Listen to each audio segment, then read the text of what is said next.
नमस्कार दोस्तों, मैं हूं रामदास और आप देख रहे हैं आपका IM न्यूज़ चैनल। तो दोस्तों,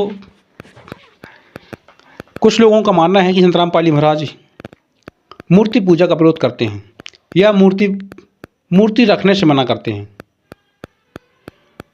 तो ऐसा नहीं है दोस्तों। संतराम पाली महाराज ने बताया है कि मूर्ति रखना पाप नहीं है, मूर्ति रखना गुनाह नहीं है या मूर्ति रखने में कोई दोष नहीं है, पर उस मूर्ति को हम भगवान मान के उसकी पूजा करने लग जाते हैं, वो गलत है। तो दोस्तों, हमें मूर्ति किसी की भी लाई जा सकती है, जैसे कोई भी किसी की तस्वीर है, कुछ भी को रख सकते हैं, पर उसको भगवान मान के पूजा करने लग जाना वो गलत है। संतराम पाली महाराज ये बताते हैं और शास्त्रों में इसका प्रमाण बताते हैं कि भाई ये शास्त्र अनुकूल भक्ति नहीं है। तो संतराम पाली महाराज मूर्ति रखने का विरोध नहीं करते हैं। और ये देख लीजिए, संतराम पाली महाराज के मुखारबिंद थे स्पष्ट संतराम पाली महाराज मूर्ति पूजा या मूर्ति रखने के विषय में क्या कह रहे हैं। मूर्ति पूजा कहां से शुरू की? हमारे ऋषि महर्षि इनकी पूजा करते हैं तो हम भी करने लगे। यानी इनको मूर्ति रखना पाप नहीं है।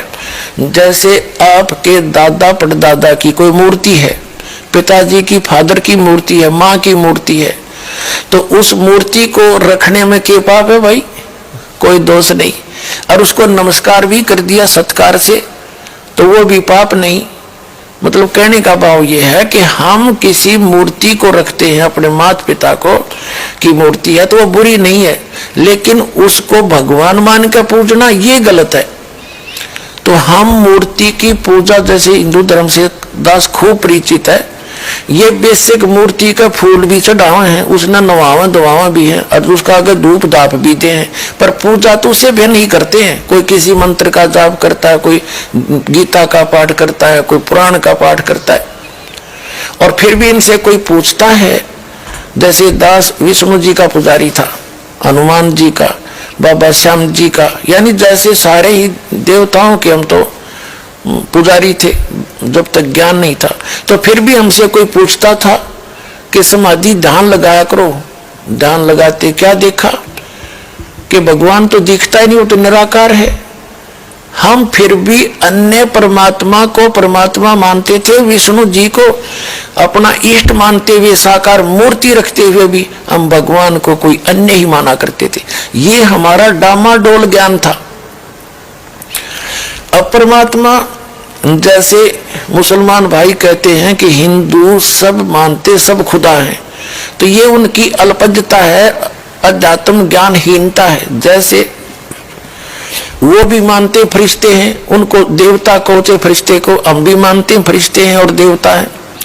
और वो भी मानते हैं मुसलमान भाई के पूर्ण परमात्मा तो एक ही है, हम भी मानते हैं एक ही है। कहने का भाव यह है कि हम परिभाषा प्रभु की से अपरिचित है। तो 10 मिनट के अंदर आपको परिभाषा प्रभु की बताते हैं। जैसे एक तहसीलदार है, तहसीलदार को भी हम साहब कहते हैं, वो तहसील का मालिक है, स्वामी है। और फिर SDM साहब है, उससे ऊपर है। फिर डिप्टी कमिश्नर साहब है, वो भी साहब कहलाता है, वो अपने डिस्ट्रिक्ट का मालिक है। फिर कमिश्नर साहब है। फिर मंत्री को भी हम साहब कहते हैं, मुख्यमंत्री को भी हम साहब कहते हैं, प्रधानमंत्री को भी हम साहब कहते हैं और राष्ट्रपति जी को भी हम साहब ही कहते हैं। यानी ये सभी साहब हैं और सभी खुदा हैं। खुदा का मीन अपने सत्र के स्वामी। तहसीलदार अपने सत्र का साहब है, SDM अपने सत्र का साहब है और DC अपने सत्र का, मंत्री अपने सत्र का, वो साहब है ही है। और मुख्यमंत्री अपने सत्र का साहब है, प्रधानमंत्री अपने सत्र का साहब है और राष्ट्रपति ओवरऑल कंट्रोलर वो सब का साहब है। तो सभी साहब भी हैं और सभी उस खुदा के हैं। यानी सभी साहब होते हुए जितने मंत्री मुख्यमंत्री हैं, और ये सब उसके हैं, किसके? राष्ट्रपति के। वो सभी राष्ट्रपति के हैं, ये उस एक खुदा के हैं हम सभी। लेकिन ये सभी अपने सत्र पर भी देवता भी हैं।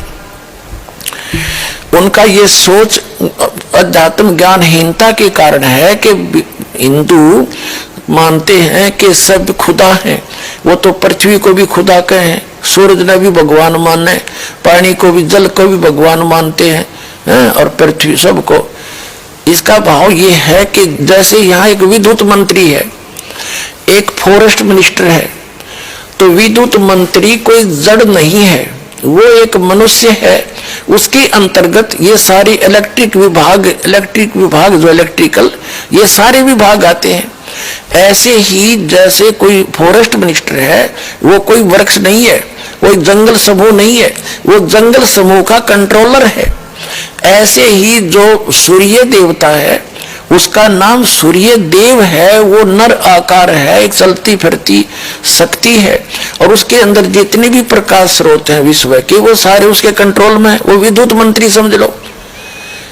ऐसे ही जल को भी कहते देवता मान नहीं है, जल एक वरुण है, वरुण देवता है, वो उसको भी जल बोलते हैं, वरुण देवता है, वो जल के सभी स्रोतों का कंट्रोलर है। ऐसे ही एक पृथ्वी देवी है, वो सभी इन पृथ्वी ग्रहों का सबकी संचालक है। तो ऐसे ही हम सभी देवता अलग अलग हैं। अब ये हिंदू क्या मानते हैं कि सभी खुदा भी हैं, और ये सब जितने जिस स्तर के खुदा हैं, स्वामी हैं, मालिक हैं, ये सब एक ही खुदा के हैं। इन सब का ओवरऑल कंट्रोलर केवल एक ही है, वो अल्लाहु अकबर है, वो कबीर है। This is the definition of God.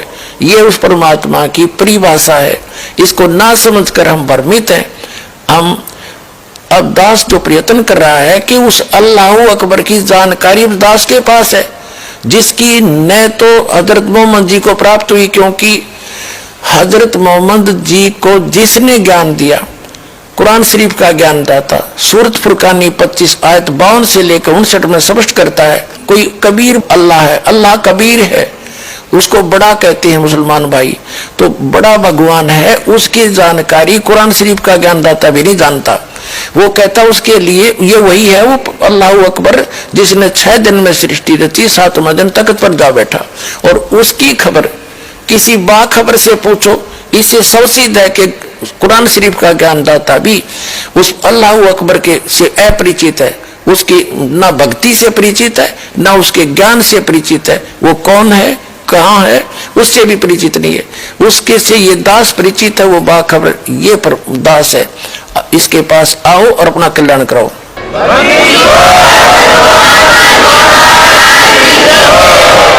इसी प्रकार वेद ज्ञानदाता भी ये ब्रह्म है, जो कुरान शरीफ का ज्ञानदाता, जो कभी सामने नहीं आता, पर्दे के पीछे से गुप्त होकर आकाशवाणी करता है या किसी में प्रवेश होकर बोलता है। और श्रीमद् भगवत गीता का ज्ञानदाता भी वही है, जो कुरान शरीफ का ज्ञानदाता है, जो श्री कृष्ण में प्रवेश करके बोल रहा है। जैसे कुरान शरीफ का ज्ञानदाता हजरत मोहम्मद के अंदर प्रवेश करके उसके अंदर से आवाज निकल रही है, उसमें कभी फरिश्ते प्रवेश करते हैं, जैसे भी वो मानते हैं। तो ऐसे ही वो एक ही वही परमात्मा, यानी वो ब्रह्म सतर का जो भगवान है, युग काल है, यही कुरान शरीफ का ज्ञानदाता, यही वेदों का ज्ञानदाता, और यही श्रीमद् भगवत गीता का ज्ञानदाता। श्रीमद् भगवत गीता अध्याय नंबर 4 के श्लोक नंबर 34 में गीता ज्ञानदाता भी कहता है कि मुझे ज्ञान नहीं उस परम अक्षर ब्रह्म का, जिसके विषय में यह कहता है कि अर्जुन 18वें अध्याय के 62वें श्लोक में तू सर्वभाव से उस परमेश्वर की शरण में जा, उसकी कृपा से ही तू परम शांति को और सनातन परम धाम को प्राप्त होगा। अपने विषय में गीता ज्ञानदाता कहता है 4थे अध्याय के 5 और 9 श्लोक में, दूसरे अध्याय के 12वें श्लोक में और 10वें अध्याय के दूसरे श्लोक में कि अर्जुन तेरे और मेरे बहुत जन्म हो चुके, तू नहीं जानता मैं जानता हूं। इसलिए वो क्या कहता है 15वें अध्याय के 4थे श्लोक में कि तत्वदर्शी संत के मिलने के उपरांत परमेश्वर के उस परम पद की खोज करनी चाहिए, जहां जाने के बाद साधक फिर लौटकर कभी संसार में नहीं आते। 18वें अध्याय के 62वें श्लोक में गीता ज्ञानदाता कहता है कि अर्जुन तो सर्वभाव से उस परमेश्वर की शरण में जा, उसकी कृपा से ही तो परम शांति को और सनातन परम धाम को प्राप्त होगा। इससे सौसिद्ध हो गया कि गीता ज्ञानदाता, कुरान शरीफ का ज्ञानदाता, वेदों का ज्ञानदाता उस पूर्ण परमात्मा के ज्ञान से अपरिचित है। यजुर्वेद अध्याय नंबर 40 के मंत्र नंबर 10 में वेद ज्ञानदाता भी कहता है कि कोई तो परमात्मा को असंभवात यानी वो कभी जन्म नहीं लेता निराकार मानते हैं, और कोई संभवात कहते हैं कि वो जन्म लेकर आता भगवान जैसे राम और कृष्ण के रूप में। लेकिन वो परमात्मा कैसा है, वो जन्म लेता है या नहीं लेता है, वो क्या क्रियाएं करता है, क्या लीला करता है, उसकी जानकारी धीराणाम तत्वदर्शी संत बताते हैं, उनसे सुनो। यानी वेद ज्ञान दाता भी अपने से अन्य भगवान की महिमा बता रहा है। 40वें अध्याय के 15 और 17 श्लोक में दो प्रभु सिद्ध हो जाते हैं। वेद ज्ञान दाता कहता है मेरा एक ओम नाम है, उसका जाप करोगे तो ओम नाम के सतर का अमृतो आपको प्राप्त होगा, आपकी उतनी परम गति हो जाएगी। फिर 17वें श्लोक में कहा कि वो पूर्ण परमात्मा तो प्रोक्ष है, गुप्त है, मैं ब्रह्म हूं, ब्रह्म लोक में रहता हूं। इससे सिद्ध हो गया कि वेद ज्ञान दाता से भी कोई अन्य है और उसकी जानकारी किसी तत्वदर्शी संत से पूछने को ही कहा है। ठीक इसी प्रकार कुरान शरीफ का ज्ञान दाता भी अपने से अन्य उस अल्लाह अकबर यानी बड़े भगवान की तरफ की पाकी बयान करने को कह रहा है। वही समर्थ है, उसी ने 6 दिन में सृष्टि रची, 7वें दिन तख्त पर जा बैठा। उसके विषय में कुरान शरीफ का ज्ञान दाता भी अनभिज्ञ है, वो नहीं जानता है। उसके लिए तत्वदर्शी संत से पूछने को कहा है। तो वो तत्वदर्शी संत ये दास है, दास के पास कंप्लीट कोर्स है, कंप्लीट स्पिरिचुअल नॉलेज है। आइए और ग्रहण करिए, अपना कल्याण कराइए। बोलो सतगुरुदेव की जय हो।